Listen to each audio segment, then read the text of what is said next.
अस्सलाम वालेकुम, क्या हाल है? उम्मीद है आप सब लोग खैरियत जी से होंगे। जैसा कि आप लोग जानते हैं कि हम लोग रात को 10 बजे जो है ना वो लाइव हो जाते हैं। आज थोड़ी सी लेट हो गई, वो कुछ मसरूफियत वगैरह थी, तो उसमें हम डिफरेंट जो है ना वो चीज़ें डिस्कस करते होते हैं फ्रीलांसिंग से रेलिवेंट। और हम जो एक्सपर्ट हैं फ्रीलांसिंग में उनको हम बुलाते हैं ताकि वो लोग आपसे अपना एक्सपीरियंस शेयर कर सकें, अपनी स्टोरीज जो है ना वो शेयर कर सकें। और इसका जो मकसद होता है वो ये होता है कि आप लोग फ्रीलांसिंग जो है ना वो स्टार्ट करें। तो आज जो हमने टॉपिक डिसाइड किया था, कल हमने जो है ना वो इसके बारे में मैंने आपको बताया था कि कल हम इंशाल्लाह इसके बारे में डिस्कस करेंगे। तो वो हमारे पास है फ्रीलांसिंग में अगर आप कंटेंट राइटिंग करना चाहते हैं तो क्या करें आप लोग, और कंटेंट राइटिंग में इसका क्या स्कोप है, और आगे अगर हम लेट्स सपोज कि इसको कैरियर को स्टार्ट करते हैं तो कितना हमें बेनिफिट मिल सकता है। ये कुछ चीज़ें जो है ना वो आज हमने डिस्कस करनी है। हमारे साथ जो मौजूद हैं वो हैं सुदैस आसिफ साहब, और काफ़ी ज़्यादा जो है ना वो एक्सपर्ट हैं इस फील्ड में। और अगर आप लोग भी जो है ना वो ज्वाइन करना चाहते हैं तो आप लोग हम हमारा मतलब ये ऊपर जो है ना वो आपको आ रहा होगा, ये लिंक आ रहा होगा, उसको आप ज्वाइन कर सकते हैं ताकि जो है ना वो अच्छी डिस्कशन हो सके। कोई क्वेश्चन हो, कोई क्वेरी हो, या इस तरह से कोई डिबेट करनी हो तो वो आप लोग जो है ना इधर आ सकते हैं। अस्सलाम वालेकुम सुदैस, क्या हाल है आपके? जी वालेकुम सलाम, ठीक ठाक। सुदैस, अगर आप काइंडली अपना ना इंट्रोडक्शन करवा दें कि आपने फ्रीलांसिंग में कहाँ कहाँ पर काम किया और अभी आप किन जगहों पर काम कर रहे हैं, तो ये ताकि हमारे ऑडियंस को जो है ना वो समझना आसान हो सके। जी जी, मैं असल में 2016 में शुरू किया था फाइवर पे as a WordPress consultant, websites वगैरह बनाना। तो उसके बाद मुझे कोई 7 महीने लगे थे पहला ऑर्डर लेने में। तो फिर मैं कोई 2 से 3 साल फाइवर पे काम करता रहा हूँ, वेबसाइट्स वगैरह बनाई हैं क्लाइंट्स के लिए पूरी दुनिया में। तो हम्म। उसके बाद मैं वैसे साथ साथ अपने ब्लॉग पे भी कंटेंट राइटिंग शो किया करता रहा हूँ। तो उसके बाद मैंने फाइवर अभी मतलब कि पॉज किया हुआ है, और मैं एक यूके की साइबर सिक्योरिटी मैगजीन है हैकरेट के नाम से, उसके लिए डेली आर्टिकल्स वगैरह लिखता हूँ, साइबर सिक्योरिटी न्यूज़ वगैरह कवर कर रहा होता हूँ। सो ये मेरा इंट्रोडक्शन। अच्छा, ठीक है। अभी जो है ना वो आप फाइबर के ऊपर लेवल 2 के सेलर हैं? नहीं, अभी था, क्योंकि अभी पॉज की हुई है तो वो मेरे हाल से डाउनग्रेड हो गया हुआ है। ठीक है। और उसके अलावा आप जो है ना वो कौन सी साइट पे काम करते हैं फाइबर से हटकर? फाइवर से हटके मैं वैसे लोकली क्लाइंट्स के साथ कर रहा हूँ, इस तरह से कि व्हाट्सएप पे ही हम कम्युनिकेट करते हैं, जो बेशक इंटरनेशनल क्लाइंट है तो उधर हम्म। से ही उनके साथ सारी बातचीत वगैरह हो जाती है, कोई स्पेसिफिक प्लेटफॉर्म नहीं यूज करना पड़ता। अच्छा, ये बताएं कि इंटरनेशनली क्लाइंट आपको मिले कैसे हैं? अभी तो मतलब कि आपकी बहुत कम एज है ना, कोई कंपनी के ऑनर नहीं है, कोई इस तरह से इस ऐसा मतलब कि कोई आपका जी जी एक्सपीरियंस भी अभी नहीं है। तो अभी आप बिल्कुल यंग एज पे हैं, और थर्ड ईयर में हैं जी अभी जी, आप मेरे ख्याल में। फर्स्ट ईयर में। जी, तो यूनिवर्सिटी का फर्स्ट ईयर है। यूनिवर्सिटी, हाँ बिल्कुल जी। तो और बिल्कुल। आप अच्छा, 2016 से इसमें इन हैं, मतलब कि आज से 4 से 5 साल पहले, मतलब 5-7 साल पहले, उस वक्त तो आप बिल्कुल यंग एज में थे। तो उस वक्त जी जी। भी आपने मतलब कि एक अपना एक नाम कमाया, लेवल 2 सेलर तक गए, ये एक बहुत बड़ी अचीवमेंट है। तो आप किस तरह से मतलब कि ये क्लाइंट को जो है ना वो अपने साथ अटैच करते हैं, इसके बारे में काइंडली थोड़ा सा डिस्कस कर लें। आई थिंक अगर फाइवर की बात की जाए तो उधर जब मतलब कि पहला ऑर्डर मिला था, मैं आपको ऑनेस्टली बताऊंगा, इतनी एक्सपर्टीज नहीं है मेरे पास जितनी कह लें कि एक प्रॉपर डेवलपर के पास होगी। लेकिन जो क्लाइंट को ट्रैक करने की बात है, खासतौर इंटरनेशनल क्लाइंट्स को, वो ये है कि आपकी कम्युनिकेशन स्किल्स बहुत अच्छी होनी चाहिए। मतलब कि आप जब उनसे बात कर रहे हैं, इस तरह से ना हो कि आपकी जो इंग्लिश है उसके अंदर ग्रामेटिकल एरर्स वगैरह हो। जैसे हम आपस में उर्दू में बात कर रहे हैं, तो अगर अभी मैं तोड़ के सेंटेंसेस वगैरह कहूंगा तो आपको भी मुश्किल होगी समझने में, तो आप अगली दफा कहेंगे मैं किसी उससे ऑर्डर करता हूँ जो कि मेरी बात आसानी से समझ सके। तो आई थिंक सबसे पहले जो इम्पोर्टेंट चीज़ थी वो ये थी कि मेरी कम्युनिकेशन स्किल्स अच्छी थी।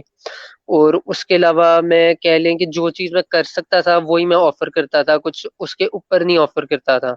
तो उससे ये भी होता था कि क्लाइंट की सेटिस्फैक्शन होती थी कि ये बंदा मतलब कि ओवर कमिट नहीं कर रहा। तो ये भी इंपॉर्टेंट है, क्योंकि बहुत से लोग कहते हैं कि हम ये कर लेंगे लेकिन उनसे नहीं होता।